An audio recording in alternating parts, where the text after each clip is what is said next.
नौजवान लड़के लड़कियों की हिफाजत करना, उन पर नजर रखना कितना जरूरी है। जब कौसर के वालिदैन को शक हुआ कि कौसर में कुछ तब्दीलियां आ रही हैं, तो लिहाजा उन्होंने उस चीज की तस्दीक करने की कोशिश की। तो उनको पता चला कि हमारी बेटी किसी लड़के के साथ फोन पर राब्ते में है। वो फैसला कर लेती है कि वो उस्मान से दोबारा बात नहीं करेगी, लिहाजा वो अपनी बहन का मोबाइल पकड़ती है। चोरी मोबाइल फोन लेकर वो उस लड़के को कॉल कर बताती है कि भाई अम्मी अब्बू के पास इस वक्त मोबाइल है, उन्होंने मेरे से छीन लिया। भाई उस्मान उस्मान था, उसके सर पर भी जवानी का ऐसा जोश सवार था। उसने कहा मुझे इनकार किया तो क्यों किया। वो देखता है कि जब कौसर के वालिदैन घर से चले जाते हैं तो उसके मुंह में तेजाब डाल देते। बिस्मिल्लाहिर्रहमानिर्रहीम, अस्सलाम वालेकुम। मैं हूं महक मीर और आप देख रहे हैं दस्तक टीवी। लड़की ने जब लड़के से बात करने से मना किया कि वो फोन पर बात नहीं करेगी, तो लड़का उसके घर पहुंच गया और उसको तेजाब पिला दिया। आज जो मैं वाकया आपको सुनाने जा रही हूँ इंतहाई तकलीफ दे है, जिसको सुनने के बाद आपको पता चलेगा कि नौजवान लड़के लड़कियों की हिफाजत करना,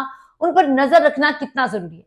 साहिवाल में होने वाला ये वाकया, जिसके सरबराह का नाम लतीफ है, अल्लाह ताला ने इसको 2 बेटियों से नवाजा है। बेटियां, बड़ी बेटी मारिया और छोटी बेटी कौसर, जिसकी उम्र सिर्फ और सिर्फ 16 साल है।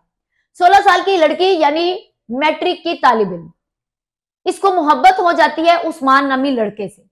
इनके आपस में राब्ते होते हैं, फोन पर ये एक दूसरे से बातें करते हैं, चिट चैट करते हैं, मैसेजेस करते हैं। अब जब बच्चे के किरदार में या बच्चे की आदतों में, खासतौर पर आदतों में जो है वो उतार चढ़ाव आने लगे, जब वालिदैन के सामने बच्चे रहते हैं, जब बच्चा शीशे के आगे खड़ा होने लगे, कंघी करने लगे, बाल बनाने लगे, खुद को जरूरत से ज्यादा संवारने लगे, तो वालिदैन का शक उस पर खुद ही चला जाता है। यही कहना था कौसर के वालिदैन का। जब कौसर के वालिदैन को शक हुआ कि कौसर में कुछ तब्दीलियां आ रही हैं, तो लिहाजा उन्होंने उस चीज की तस्दीक करने की कोशिश की। तो उनको पता चला कि हमारी बेटी किसी लड़के के साथ फोन पर राब्ते में है और बाकायदा तौर पर बड़े बड़े लंबे वक्त के लिए उससे बात करती है। वालिदैन ने इससे मोबाइल फोन छीना।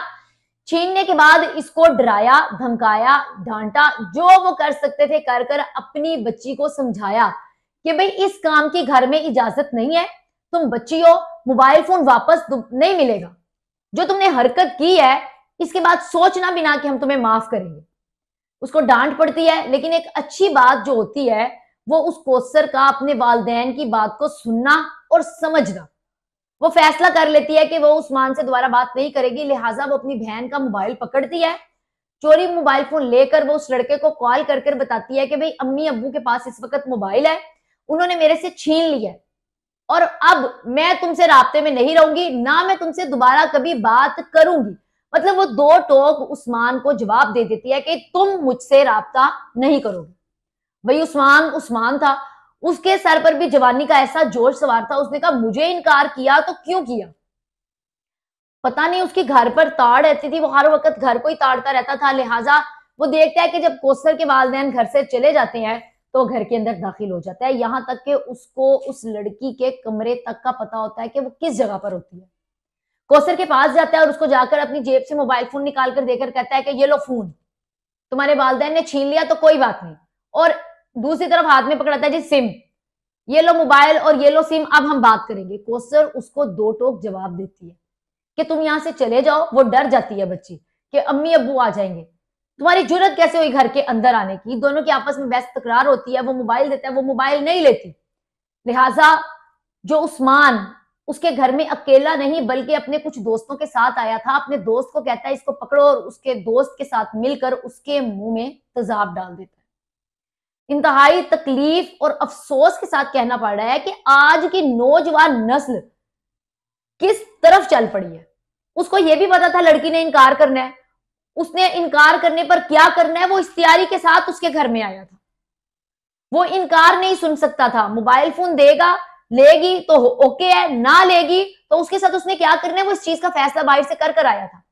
फौरी तौर पर चीखों की आवाज आती है, उसकी बहन साथ वाले कमरे में सोई उठकर आती है, तो वो देखती है अपने माँ बाप को, फौरी तौर पर कॉल करती है। वालिदैन आते हैं। कौसर जिस हालत में होती है उसको अस्पताल ले जाया जाता है। अस्पताल छोड़ने के बाद उसका बाप थाने पहुंचता है, FIR कटवाता है। ये जितना वाकया आपको मैंने सुनाया ये लतीफ की मुद्दत में कटी हुई एक FIR है, जिसमें वो बाकायदा तौर पर अपनी बेटी के साथ हुआ ये संगीन वाकया बताता है। एक ऐसा वाकया जिसमें उसकी बेटी तो समझ जाती है, लेकिन सामने वाला लड़का समझने को तैयार नहीं होता, लिहाजा वो उस लड़की के साथ ये सलूक करता है। पुलिस जो है उस्मान के एक दोस्त को गिरफ्तार करती है जिसका नाम है वकार। वकार एक वाले जुर्म करता है, तमाम वाकया बताता है, क्योंकि उस्मान जो है वो मौके से फरार और गायब है, जिसको पुलिस अभी भी तलाश कर रही है।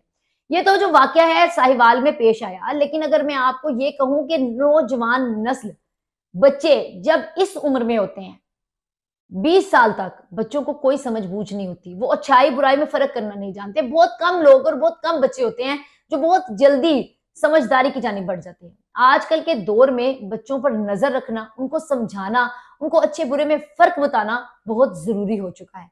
अल्लाह ना करे कि किसी और के साथ ये चीज, इस किस्म के वाकये जो हैं वो रूनुमा हो और पेश आए।